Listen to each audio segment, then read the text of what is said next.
Fáilte go dtéon ceach seo. Welcome to this lesson. Thank you subscribers for subscribing and for tuning in and for watching this little mini lesson. If you do like them, do let me know so that I'll keep them up, because I want to try to find the best way to deliver your Gaeilge every week in an easy, quick and enjoyable way.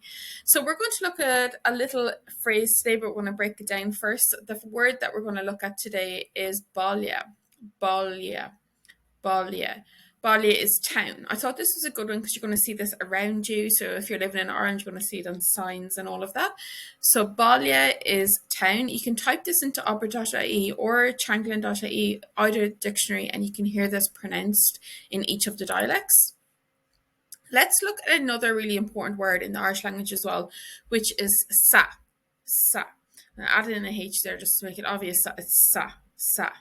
Sa is in the. So you can see how that's quite important, and you're going to use that in a few things. So now let's look at all of that in an actual phrase, because when I teach a language, when I teach Irish, I don't like teaching just words. You want some context. You want to be actually able to use what you learn, because if you only learn words, then you can't say a sentence. So a really, really simple sentence is Tá mé sa bhaile. Tá mé sa bhaile. I am in the town. I am in the town. Tá mé sa bhaile.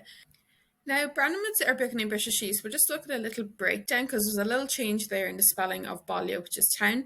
So Baile is town, as we've seen. Now, after sa, which is in Irish, there's often a shevu. A shevu is when we add a H after the first letter of a word in Irish.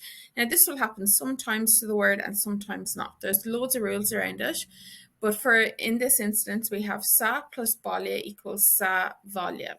Sa bhaile. And this BH is pronounced like a V. It's not always pronounced like a V in different dialects, but in this case, it's pronounced like a V. Sa bhaile. It can be sawalia when you're talking about home, but let's not go there. You can check up the pronunciation of anything in aber.ie to hear it in the different dialects. But to check if there is a H after sa, then you're going to go to the grammar wizard on changlin.ie linked below, and it's preposition plus noun. So you're picking preposition plus noun. In this case, I have do, which is yours, and coat, which is cota, and you can see it's do chota. Cota gets a H there. So your coat is do chota. And if you had sa here and baile, it would be sa bhaile. So sinnig of Shakshot, that's it for this lesson. I've popped this little card down below that you can actually print out, or you can just keep this in your notes somewhere, or you can write it down on your own little cards so that you remember, pop it somewhere and just take a look at it each day and practice either baile, just town, or tá mé sa bhaile, I'm in the town. Gur míle maith Harish, thank you so much again for watching. If you're a beginner, then you're going to want to be on our beginner waitlist if you're not already, and that's just linked down below. That's going to be starting soon in February, and you're going to want to be one of the first people in, because it's a beta group, so it's like really, really special price. And we get to work with you a little bit more to make the course exactly what you wanted. Go míle maith Harish, thank you so much again. Agus long go fóill. Bye for now.